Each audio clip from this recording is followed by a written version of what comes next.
The other day, I started counting the amount of people I knew personally who got murdered.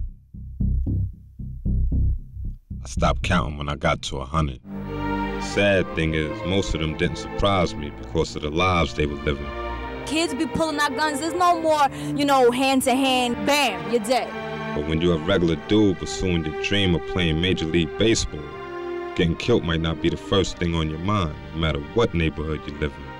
And getting killed by the police? Well, that only happens in the movies, right?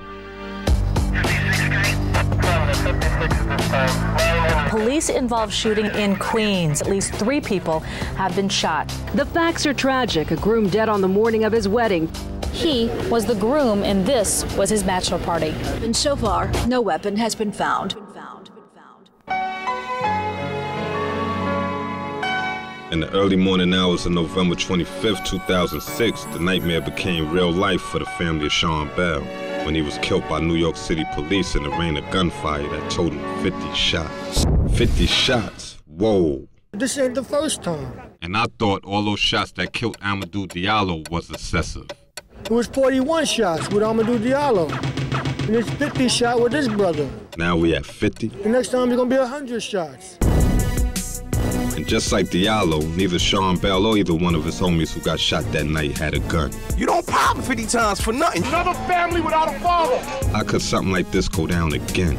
And yo, why this only happen to young black men? How many times are we gonna hear police thought somebody had something and they only think it in our neighborhoods? It never happens in any other communities.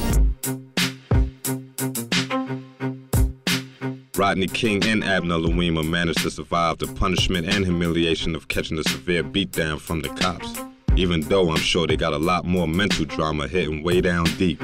What some of these officers are doing is causing psychological damage to people. But all across the country, just in the past couple of years alone, some brothers weren't so lucky. James Arkbark Perez in Portland, Timothy Stansbury shot on a Brooklyn rooftop, and 13-year-old Devin Brown, who was shot and killed by the LAPD for driving a stolen car. Man, the list goes on. Amadou Diallo came to the U.S. for a better life, selling $2 socks and $3 hats just to help his mom and dad back home in Africa, and got killed in the Bronx. The brother reached for his cell phone, and the cops popped off 41 times. 41. New Yorkers got mad heated. Never again, we said. And when Cincinnati police killed 19-year-old Timothy Thomas during the foot chase, that city straight up exploded. Never again, we said again. What are we gonna say this time? In the early morning hours of November 25th, 2006, Sean Bell, Trent Benefield, and Joseph Guzman left the Kahlua Gentlemen's Club in Jamaica, Queens, New York. How long you knew Sean? I know Sean since he's a baby boy. The 3 homies had just celebrated Sean's bachelor party.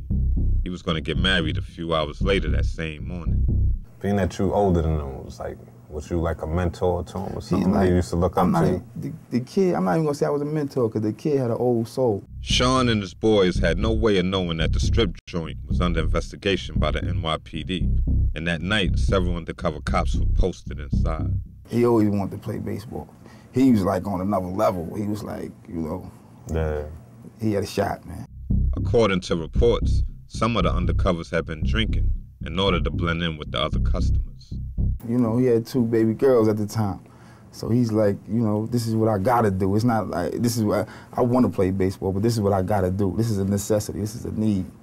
As far as? My family. Wow. I gotta take care of my family. My family come first. Outside, Sean, Joseph, and Trent walked the block to Sean's car, and the police followed. And what happened next is now being argued in the court of law.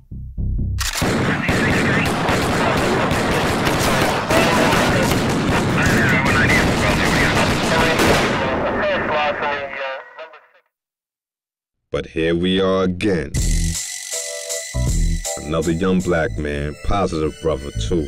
A loyal son, a devoted father of 2 baby girls, and a soon-to-be husband of their mother.